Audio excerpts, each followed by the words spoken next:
Hello and welcome. Our topic today is hallucinogens and culture.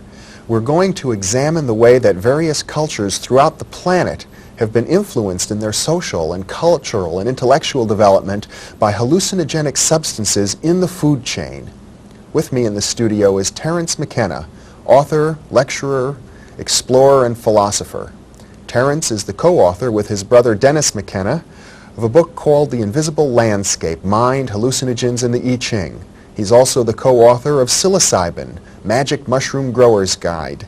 He is the author of a computer program called Timewave Zero, and he's the co-founder and president of an organization called Botanical Dimensions, which devotes itself to saving botanical plants used in shamanistic traditions throughout the world. Welcome, Terence. It's a pleasure to be here. It's a pleasure to have you here.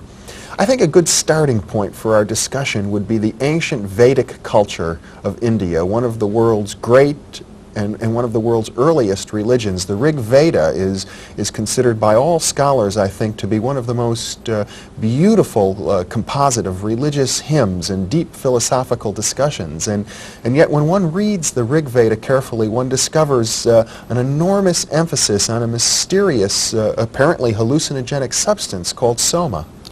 Yes, you're quite right. The ninth mandala of the Rig Veda is entirely devoted to singing the praises of soma, and yet we do not know what soma is or was. R. Gordon Wasson spent a considerable portion of his life researching this problem and reached the conclusion that soma was Amanita muscaria, a mushroom that is symbiotic to pine and birch trees throughout much of the North Temperate Zone. However, scholars have cast doubt on his identification of soma. Nevertheless, what we learn from Wasson's scholarship is that plants with hallucinogenic chemical principles in them have had an enormous impact on shaping the psychology of various cultures, both pre-literate and literate, throughout the world. It seems quite clear that the references to soma in the Rig Veda were not really symbolic. They refer to some actual plant substance. Oh yes, definitely. Some sort of plant substance was prepared and ingested by a priesthood who then used the ecstatic experience induced by that plant as the basis for all of their metaphysical and philosophical speculations on the nature of the universe. The case of soma is by no means unique. My own field of interest was the Amazon basin, where we don't have a great written literature, but we do have an extensive oral tradition and a tradition of hallucinogenic plant use that persists to the present day. Mm-hmm. Well, I think most notable in South America is the drug ayahuasca. Yes, ayahuasca is perhaps the world's largest and most thriving psychedelic religion. It touches the lives of millions of mestizos and Indians in the basin. It is a combinatory drug, which makes it especially interesting to pharmacologists, because its two principal ingredients are themselves inactive except in the presence of each other. So what we have in the case of ayahuasca is an example of a highly evolved folk pharmacology. Mm-hmm. And how a discovery like this was ever made in the first place is one of the challenging questions that anthropologists have to deal with. After all, in a square mile of Amazonian rainforest, it is not unusual to encounter 50,000 distinct species of plants. How then did these so-called primitive or pre-literate people make the connection between the combining of the bark of one with the leaves of another boiled and put through a number of procedures to produce an intense visionary hallucinogen. This is an extremely interesting and, to this day, unanswered question. Isn't it the case that I believe it was the German chemist who isolated this the chemical active ingredient in ayahuasca, originally named it telepathine? Yes, that's right. Based on field reports of the states of group mind induced by ayahuasca, which is also called yahe, he felt it was fitting to name it telepathine. Now, the rules of scientific nomenclature are such that the first name of a compound is always given precedent, and about 20 years after it was named telepathine, it was realized that the identical compound had been isolated around the turn of the century from the giant Syrian rue, Pergamon harmala, and named harmine. So today, the active ingredients of ayahuasca are known as harmine, harmaline, and tetrahydroharman. But your point is well taken. What struck the early explorers and ethnographers into the Amazon basin was the fact that the people seemed to be taking this plant preparation in order to undergo states of community group-mindedness. And during these intoxicating intervals, social plans relative to migration, hunting, and warfare were undertaken by the elders of the tribe. And though the name has been changed to the more innocuous harmine, nevertheless, there's a continued persistence of the feeling that telepathic and group mind states are induced by this particular plant mixture. And it's particularly interesting in the light of the fact that the chemical constituents which make it go are in fact found endogenously in the human brain. These are not exotic compounds from the point of view of ordinary human brain chemistry. So there is a suggestion there that manipulation of neurohumoral compounds, brain neurotransmitters, and that sort of thing may in fact open the door to untapped areas of human potential. I would imagine that many of our viewers have seen the movie The Emerald Forest, which seems to deal with the use of substances of this sort in the Amazon culture. Yes, John Borman did a wonderful job with that movie. He was portraying the use of epina, snuff. That's a hallucinogenic drug complex that occurs in the eastern part of the Amazon drainage and in rural Venezuela. Epina contains DMT and is blown up the nostrils by a cooperative friend and induces an intense state of hallucinogenesis. Yes, that was, I think, most people's first exposure to the real richness of the visionary pharmacopoeia that does exist in the Amazon. And there's also the suggestion there then, I guess, that DMT would trigger telepathic-like experiences or clairvoyant types of experiences. That's right, and DMT is also a product of endogenous human metabolism. It's interesting that the most intense of the hallucinogens, DMT, which you mentioned, are the ones which are most closely related to our own brain chemistry. So far from these compounds being alien to the brain or being an insult to the physical brain, what they really represent are the shifting of ratios of compounds already present in the ordinary brain. Well, DMT, I believe, is dimethyltryptophan. Tryptamine. That's right. Tryptamine. It's related to the protein tryptophan, is it not? It's related to the protein tryptophan. It's also related to serotonin. Serotonin is a neurotransmitter which occurs in all life and is most concentrated in the higher primates and most concentrated there in man. It is 5-hydroxytryptamine. while DMT is, as you mentioned, NN-dimethyltryptamine. So there is a very close structural affinity between this extremely potent and exotic hallucinogen and the very common basis for ordinary consciousness, serotonin. That's correct.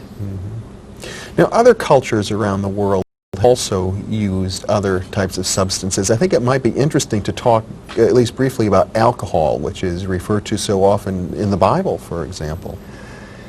Yes, well, we tend in our culture to make a radical distinction between drugs and foods, with what we call spices sort of falling somewhere in the middle.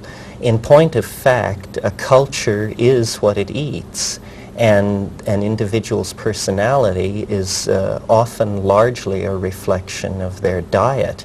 There has not been a human culture that did not bear upon it the stamp of its relationship to certain plants which altered the individual and mass psyche. We can think of numerous examples, the influence, for instance, of sugar on the growth of 19th century mercantilism, or the way in which the British manipulated opium policy in the Far East, or, as you mentioned, alcohol, which has always been the drug of choice in Western culture. Who can imagine modern industrial office culture without coffee? These are major drug dependencies that have placed their stamp on the lives of millions and millions of people. It's simply that we choose to linguistically define it in such a way that the effect is not something most people are cognizant of. I think coffee is a very interesting example because when it was first introduced into our culture, as I understand it, was considered virtually a hallucinogenic drug. Oh yes, when coffee was first introduced into Western culture, it was associated with certain establishments where loose women and loud music were available, and the bohemian literati would gather and drink coffee and talk into the night, and it was considered quite a risque thing to be involved with. That's right. And wasn't tobacco also viewed that way initially? Yes, tobacco is a very similar case. The anthropologist Eduardo Luna has pointed out that tobacco, which had a history of millennia of use in the New World, was within 100 years of being introduced into Europe through Portugal, was being buried in the graves of subarctic Lapland shamans. So it shows how the character of a drug is quickly discerned by a culture, even a culture that is encountering that plant or that drug for the first time. It wouldn't be fair to talk about drugs without mentioning socially what has happened in Western culture, particularly during the 60s and early 70s when there was quite a wave of psychedelic drug use. Yes, that's right. Following upon the discovery of LSD by Albert Hofmann in the late 30s, and then the writing on the subject of the psychedelic experience that was done by Aldous Huxley, Metzner, and others, it became a fad of the self-exploring youth culture of the 60s to be involved with these things. This was during a time of great social upheaval for other reasons, and the end product of that historical episode was the complete suppression of the study of psychedelic drugs, and in my opinion, to the great detriment of the development of psychology. I feel that potentially psychedelic drugs could be for psychology what the telescope became for the science of astronomy. The problem with the psychedelics is that they dissolve cultural programming and hence inherently have a political charge about them. You see, culture is the product of the unperturbed human mind. The human mind unperturbed through the medium of language, erects institutions and social structures into which it then secretes itself and sort of lives in a private Idaho. A psychedelic drug will dissolve these linguistic and cultural assumptions. It is a perturbation of the mind, and the perturbed mind is a mind in the act of rediscovering the nature that lies outside of culture. So this tension between cultural values and what we might call, for want of a better word, reality, creates a tension between institutions and the users of these substances. It's as if our culture, if I understand you right, acts as a filter between our minds and direct experience of reality, and the drugs somehow blow away that crust of culture and allow more of a direct, a Gnostic experience. That's right, and the business of culture, any culture, is to perpetuate its cultural models. And if the hallucinogenic plants have not been integrated into the cultural model, then they are definitely seen as dangerous forces for an unpredictable sort of social change. Now, if the hallucinogenic plants have been integrated into the cultural model, this is not then a problem, and this is the case with shamanism. Shamanism is the culturally sanctified institution of inner exploration via psychoactive plants. Where psychoactive plants are not present, shamanic institutions tend to become initiated, to rely on ritual or ordeals or other methods of eliciting these ecstatic states.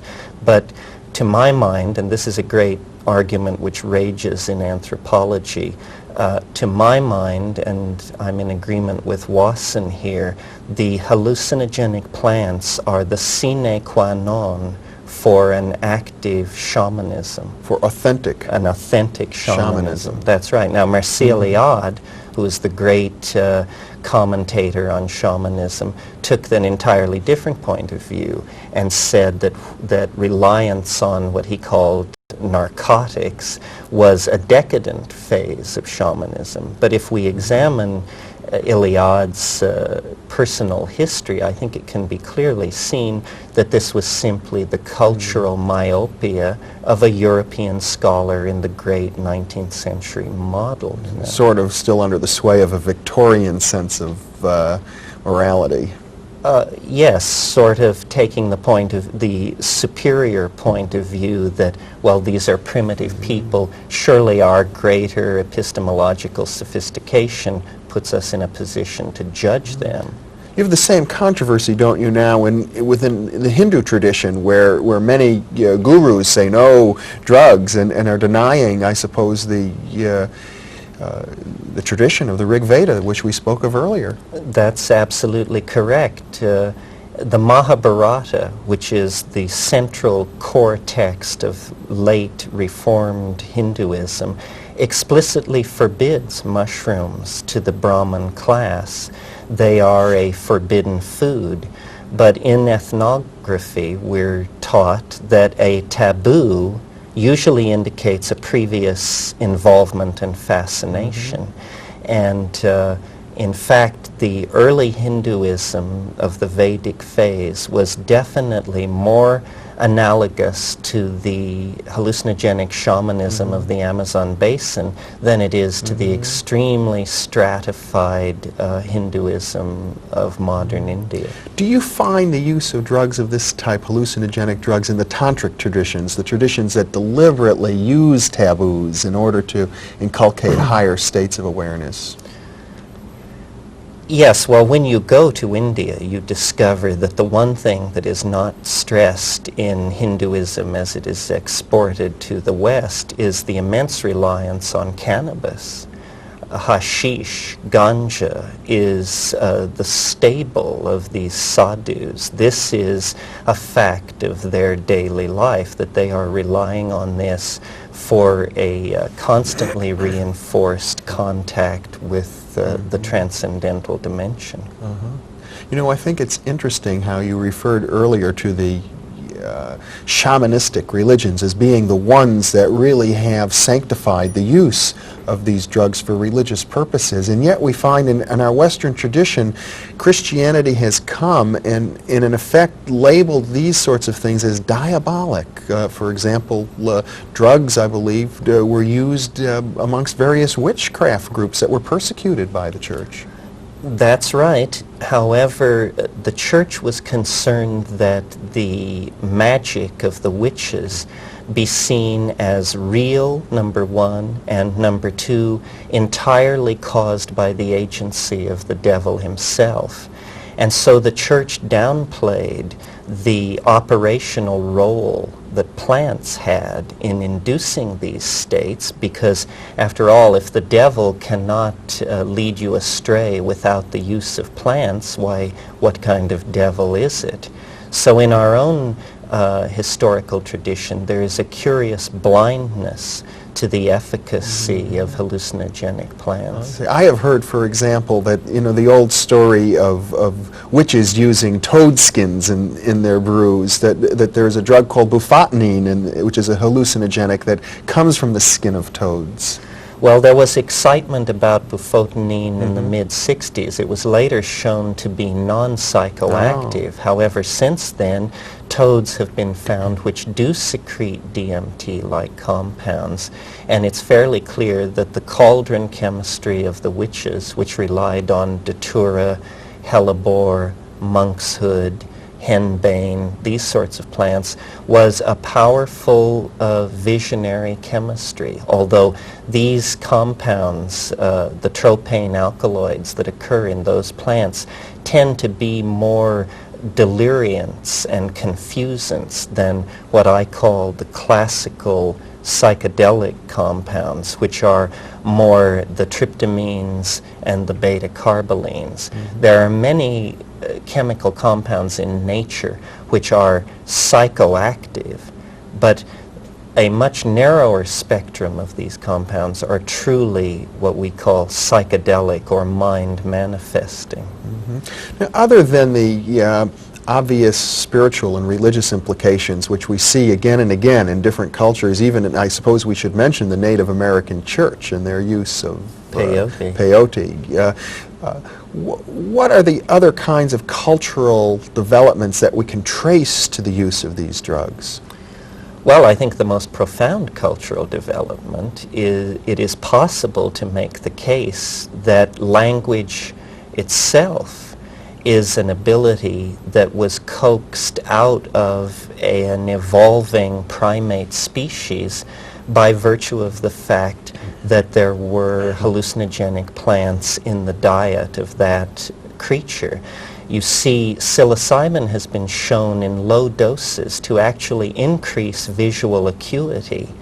Well, at the stage of evolution where human beings encountered psilocybin mushrooms, we were essentially baboon-like pack-hunting hordes of veldt-living creatures in Africa. In that situation, a compound which increases visual acuity will give a tremendous adaptive advantage to the animals that are including it in their diet, and those animals not including it in their diet will be quickly eliminated by the process of natural selection from the evolutionary scenario. So it's possible to argue that this mind manifesting quality of the psychedelics actually conferred an evolutionary advantage on certain primates who then were able to bootstrap themselves to higher and higher states of reflective self-awareness.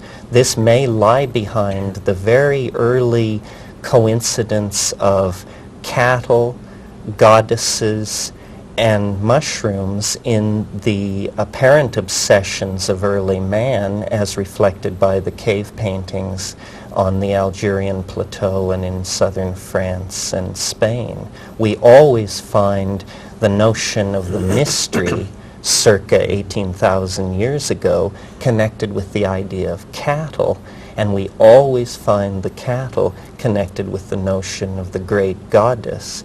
Now, it may be that the hidden and third member of this trinity was a hallucinogenic mushroom of some sort. We've got only about 2 minutes left, but I wonder what the connection, I don't quite see it, between the mushroom, the cattle, and the goddess.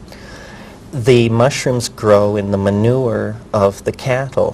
When the hunting packs of early primates followed along behind the cattle, they inevitably encountered the mushroom, ate it, had their visual skills thereby increased, bred more readily therefore, and survived more easily than their non-mushroom eating cousins.